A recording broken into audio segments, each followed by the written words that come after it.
Hello, good afternoon, evening, wherever you are in the world. My name is Josh. Thank you so much for joining me here on this podcast. This podcast is going to be a little bit experimental in nature, as this is a podcast that I am doing about a topic that I am more and more familiar with and have familiarized myself with more and more over the last couple of years. I have done previous podcasts regarding the professional wrestling industry, but I promise this is not going to be about that. This is not going to be a plug for that other show.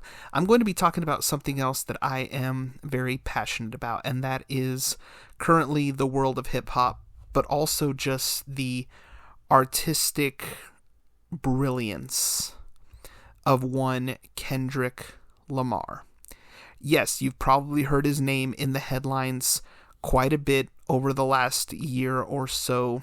Kendrick Lamar has been one of the biggest artists in the rap industry for some time now. This is truly nothing new.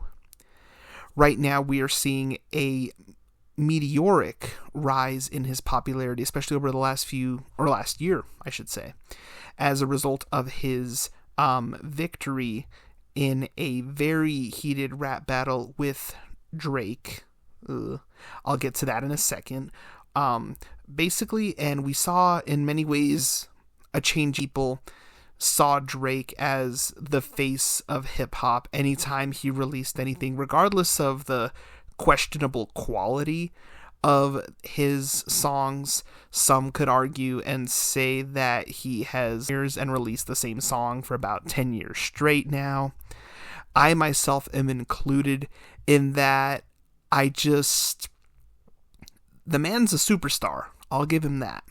But I myself just can't get into the hyper celebrity culture that he perpetuates in his songs, where everything is about money and power and fame and just the same level of emotional immaturity, because so many of his other songs, if they're not talking about money, they're talking about how he can't feel close to a romantic partner and how he plays with them. I just can't get into it. However, Kendrick Lamar is so much different than that. So many of his songs have much deeper messages, and it's not just the songs themselves, but even the production. He also has this ability in his writing to really make you look beyond the surface of the lyrics and he loves using double entendres. He loves using symbolism, allegories to really tell a story in a few of his songs. And I'm going to talk about one of them today that kind of flew under the radar a little bit, especially given the wake of his current wave of chart and commercial success, or his chart commercial success, especially with the diss tracks aimed at Drake, such as Not Like Us and Euphoria and Like That. I'm going to be talking about The Heart Part 5. Now, this was not released officially on an album. This was released as like a promotional single.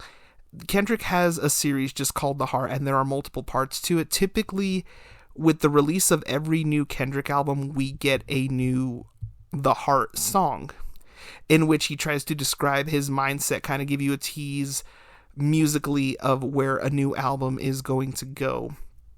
And this one came out in 2022, right before the release of his Mr. Morale and the Big Steppers album.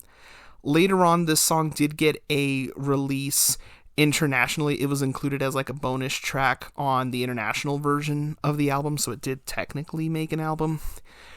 But what made the song so revolutionary is not just the song itself, but the music video, in which he uses deep fake technology to transform his face into the face of 6 African American figures, for better or worse, and he raps a verse in the video as from the point of view of each of these individuals. So he starts off with O.J. Simpson.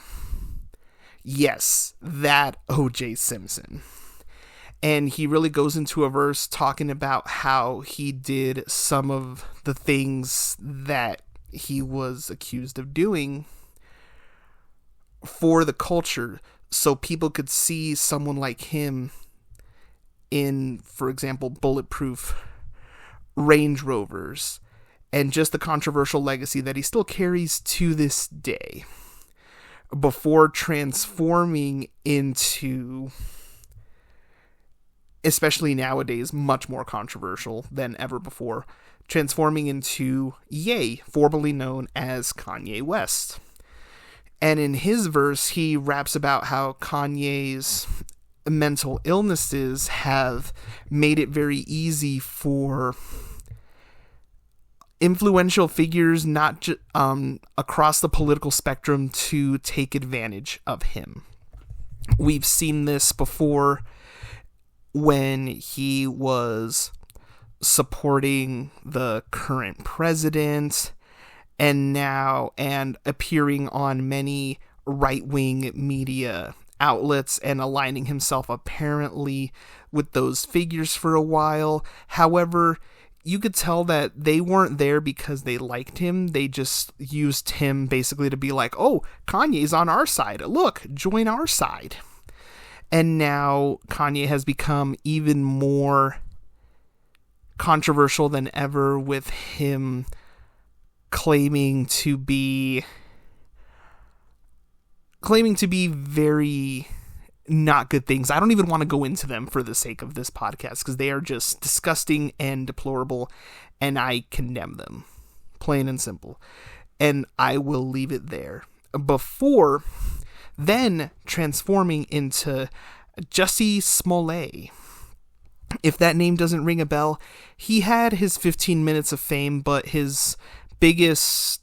what made him known to the public was he allegedly was the victim of a hate crime where individuals wearing MAGA hats allegedly, trigger warning, there are some distressing themes here, claimed to have poured bleach on him and called him many a racial slur, which led to a massive outpouring of support from the community, only to find out later on that this attack was a hoax and it was staged by him, which then led to a very, very rapid fall from grace, before transforming into Will Smith. At the time when the song came out, we were only a few months removed from Will Smith's controversial incident at the Oscars, where Chris Rock cracked a insensitive joke regarding his spouse, Jada Pinkett Smith, and Will Smith, in retaliation, walked up on stage and slapped Chris Rock straight in the face on global television. Only we find out later on that Jada and Will's relationship is much more fractured than we had previously known. And in his verse, he really talks about how he lives in a world where hurt people hurt more people, which really ties into Will and how we have found out just how really fractured his relationship with Jada is, especially in the wake of Jada releasing a book a few years later talking about just how the relationship had fractured so severely, but they kept up appearances and looked like this happy couple, basically emasculating Will Smith on paper, essentially, which was also absolutely brutal. Before finally segueing, or not finally, I should say, we still got 2 more to go, before going into and transforming into Kobe Bryant. Now, this ties into Kendrick so deeply because Kendrick is from California. He is from Compton. Obviously, massive Lakers fan. Obviously, massive Kobe fan. And in Kobe's verse, he goes into detail about his accomplishments, but also how he had to change out of love. Because in the early part of Kobe's career, before having children, he was a very polarizing figure. His main focus was basketball, and that was it. But over time, with the birth of his children, he ended up learning how to, in his words, change out of love. And he became essentially like the ultimate girl dad, all at the same time still being a phenomenal basketball player until the end of his career, and also somewhat tying it into his untimely demise in 2020 when he perished in a tragic helicopter accident.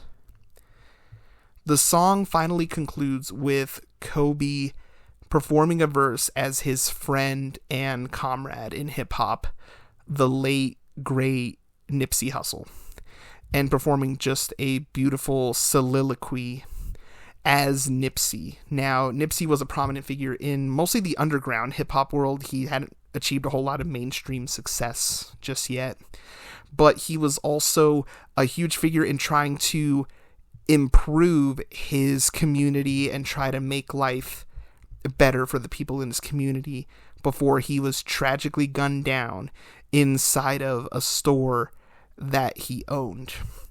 And he goes into detail regarding how he, in Nipsey's words, forgives the people that took him out, but their souls are in question. And by the end of the song, Kendrick predicts that maybe there is a similar fate for him. The theme of a premature demise is very prevalent throughout Kendrick's music, and he goes into that here as well. But it really just does serve as this perfect ending to this song and this music video, where he really takes these significant lengths to try to tell stories through the viewpoints of these prominent figures that people will have very passionate opinions about, even to this day. I thank you all for listening to this, and I hope you gained some level of understanding of The Heart Part 5. And if anything, go check out the music video. Just listening to the song without seeing the video, it's hard to tell, really, especially upon the first listen, like who Kendrick is, where Kendrick is at with his point of view. Obviously, if you hear the song a few more times, you kind of start to recognize and remember, like, oh, this is OJ's verse, this is Ye's verse, this is Nipsey's verse. But I really recommend watching the video and just listening to the lyrics when Kendrick's face transforms into each of these figures. And even then, like, yes, it is a little bit of work, but if you don't know the stories of these figures, go and check them out. You know, quick Google search, heck, even Wikipedia. You can learn. And once you learn even just a little bit of the stories of each of these figures and how Kendrick ties them in, you will realize just truly how much of a genius he is artistically. And I feel that this is one of his absolute best works, and one that criminally flew under the radar and should deserve much more recognition. So I hope you check it out. I thank you all for listening, and you all have a great rest of your day.